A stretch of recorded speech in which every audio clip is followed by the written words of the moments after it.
Akira critique manga.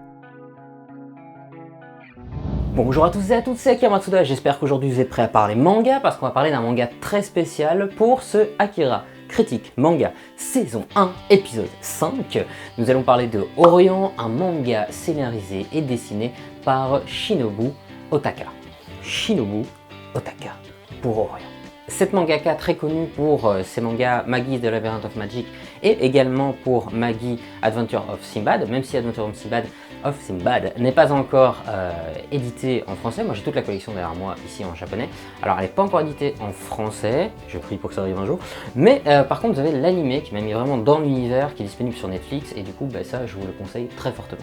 Ce tome 1 a été édité en août 2018 au Japon chez Kodansha. Alors la spécificité de cet épisode, c'est du coup qu'on va vraiment parler d'un manga qui n'est pas encore disponible en version française. Donc il faudra être tranquille, vous allez assimiler la critique, assimiler les avis et quand il sera disponible, vous pourrez le commander, aller le chercher en librairie, etc. Donc ça c'est le but de ce petit épisode et en même temps vous faire découvrir ce truc parce que franchement, il est vraiment pas mal. Voilà, je glisse ça comme ça.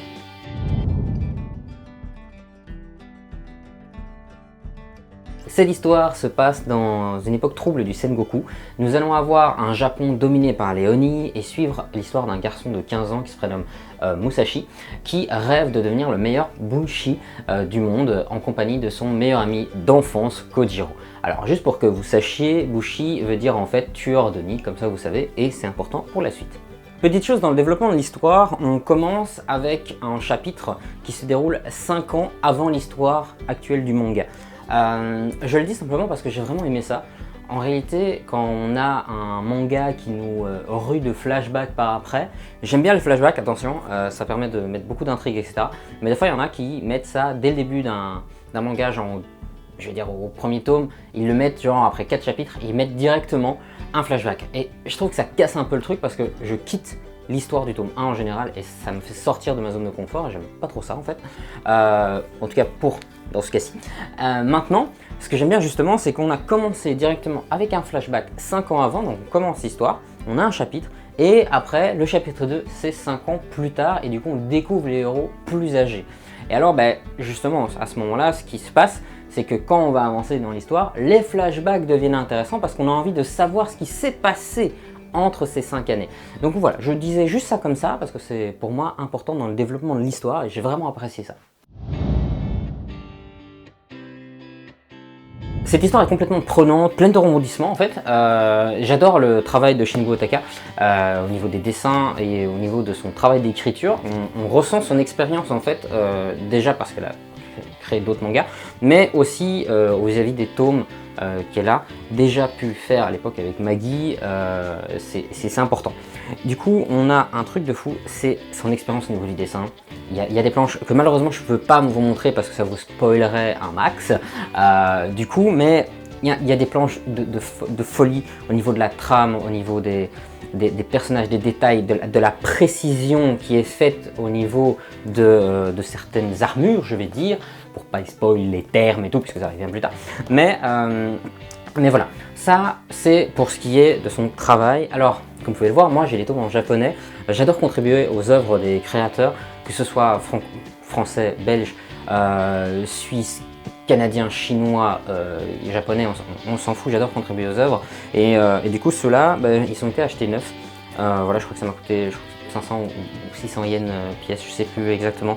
Mais voilà, donc je vous invite à découvrir vraiment le manga. Et alors, si il arrive en français, ce que je peux souhaiter, de vraiment le découvrir parce que c'est un super chouette manga. Alors, certaines personnes pourraient dire, je ne sais pas, que je suis trop positif dans mes vidéos, que je ne vais pas descendre un truc ou quoi. C'est vraiment parce que je choisis avec Azu les mangas qu'on va faire. Donc on choisit, on se pose, on choisit un manga pour la semaine prochaine, on va écrire la critique, on va tout mettre en place, etc. Ensuite, moi je fais le tournage et après, une fois que c'est mis sur le serveur, lui il fait tout ce qui est montage. Donc pour l'instant, en tout cas les vidéos actuelles ont été faites parce que c'est des projets qu'on aime bien. Peut-être qu'après, on va choisir d'autres choses où le dessin va pas nous plaire et l'histoire oui, ou l'histoire pas, ou et les dessins oui, on ne sait pas encore où on va, on ne sait pas du tout vers quoi on se dirige dans ce nouveau concept. Mais pour l'instant, on prend vraiment des trucs qu'on aime bien. Et puis, enfin, j'ai 2000, je prends des collections vraiment qui m'ont le plus marqué. Il y a des collections que j'ai pas aimé par contre. Du coup voilà, ça c'est à voir, ce sera sur le long terme et voilà, simplement juste une petite mise au point comme ça. Par conséquent, j'espère vraiment que cette critique vous aura plu. C'était plutôt une découverte qu'une critique parce qu'il y avait vraiment que du positif à fond là-dessus, parce que même si au tout début il y avait je veux dire, le premier chapitre où il n'y avait pas trop de décor et tout ça, j'ai été complètement bluffé à partir du chapitre 2. Puis chapitre 2 c'est un truc de malade, et à partir du chapitre 3 on a des détails, des trucs d'une dinguerie. Donc voilà, et comme j'ai dit, au niveau de l'histoire, on a vraiment quelque chose de génial. Donc pour l'instant, vous pouvez dire, j'en ai que 4. Le tome 5 et 6 sont déjà sortis. Je les ai juste pas encore reçus, j'ai un pote du Japon qui doit me les envoyer. Mais, ou quand j'irai. Mais pour l'instant, j'ai pas encore découvert la suite. Donc là, à mon avis, c'est vraiment sur les 4 premiers tomes, pas sur le tome 5, 6 et autres. Ça, on verra plus tard. Peut-être que je ferai une deuxième vidéo, ça il faudra me dire en commentaire. Mais j'attendrai vraiment que la version VF soit sortie pour avoir vos avis et peut-être faire une critique à ce moment-là sur la suite. Du coup, j'espère que ça vous aura plu quand même. N'hésitez pas à aller dans la description. Je vous ai mis tous les liens pour nous suivre, que ce soit mon Insta, Facebook, Twitter et tout ça. Allez vraiment dans la description, mon lien Sanctuary, donc avec toute ma collection de mangas, essayez de décrypter un petit peu, voir en fonction de mes ajouts, quelle collection pourrait être ajoutée. Moi je trouve que c'est un petit jeu sympa, vous pouvez mettre dans les commentaires, genre ouais la prochaine critique serait peut-être sur telle collection que tu as noté un tel, parce que vous pouvez tout voir sur ma collection Sanctuary. Donc moi j'aimerais bien que vous fassiez un petit peu un truc comme ça, ce serait vraiment cool, c'est de décrypter un petit peu qu'est-ce qui pourrait être fait dans le futur, voilà tout simplement.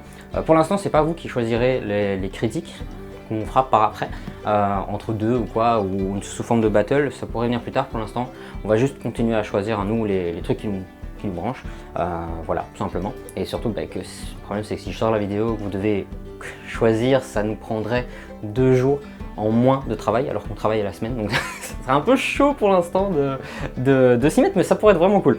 Du coup n'hésitez pas à vous abonner, à activer la cloche de notification. Et alors, comme je dis, les liens dans la description, ce serait vraiment cool. Voilà, tout simplement. Je vous embrasse, je vous dis à bientôt et à peluche. Salut!